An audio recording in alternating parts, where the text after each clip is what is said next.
In the beginning, there was wonder. Out in the country, far from city lights, the night air was clear enough to gaze into the long, shimmering galaxy that stretched across the sky.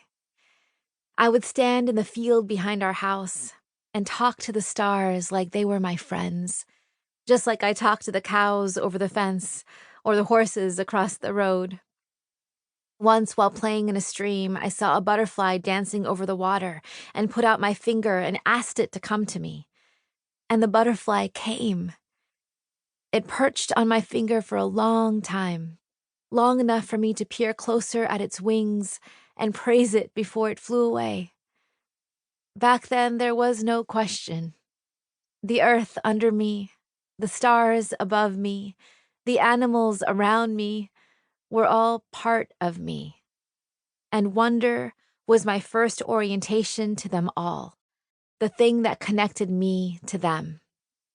You are a part of me I do not yet know. I grew up on 40 acres in Clovis, California, where the land stretched on all sides of us like an open palm. We were surrounded by peach orchards, orange trees, eucalyptus groves, strawberry fields, and olive trees that my father's father had planted along our dirt road. My family had farmed this land for nearly a century. My little brother and I would run through the fields, play in muddy ditches, and drink at the water pump in front of the 2-room wooden cabin my father was born in. In the summers, my mother and I would walk the orchards, collecting fruit in our shirts, stepping over apricots that had fallen to the ground and spoiled because the fruit was that plentiful. In the winters, when the tulle fog rolled into the valley, my father would pull me up onto our tractor and I would sit at his side like a princess as we disked the fields until the sky darkened over the Sierra Nevada mountains. We belonged to the land. At night, my grandfather, my mother's father, would tuck me into bed. With his hand on my forehead, stroking my hair, he recited his favorite prayer, the Shabad called Tati Vauna Lagi. The hot winds cannot touch you. There was a tremor in Papaji's voice, just as there was a tremor in his hands, and the tremor rose and fell in an arc that rocked me to sleep as he hummed the Shabad. Tati vauna lagi, pad brahmchanai, jogid hamare ramkar, dukh lage na pai. Papaji was always humming, while surveying the tomatoes in his garden, arms clasped behind his back like the army captain he had once been, while sitting at the kitchen table, cutting ice cream into slices like a cake, while tying his turban in the morning slowly and carefully, as if each layer contained secret histories. He was always humming. The sacred music resounded within him, spilling out when he parted his lips. "Do you dream?" I asked Papaji one night. "Oh, yes, my dear."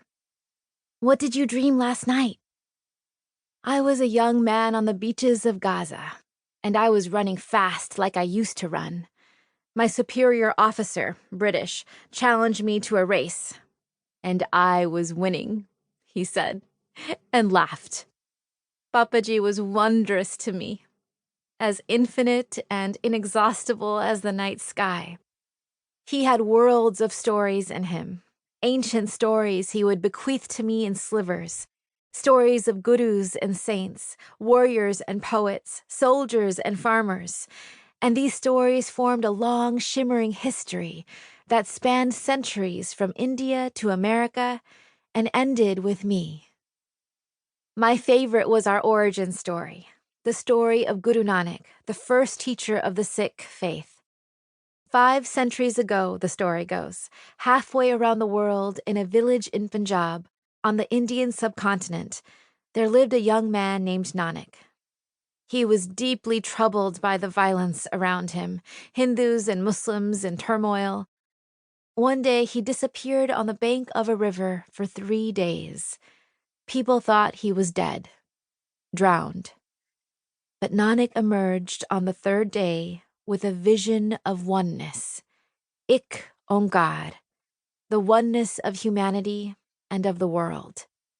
This vision threw him into a state of ecstatic wonder, vismad, and he began singing songs of devotion, called shabads, praising the divine within him and around him.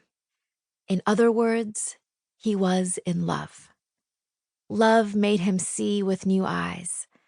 Everyone around him was a part of him that he did not yet know.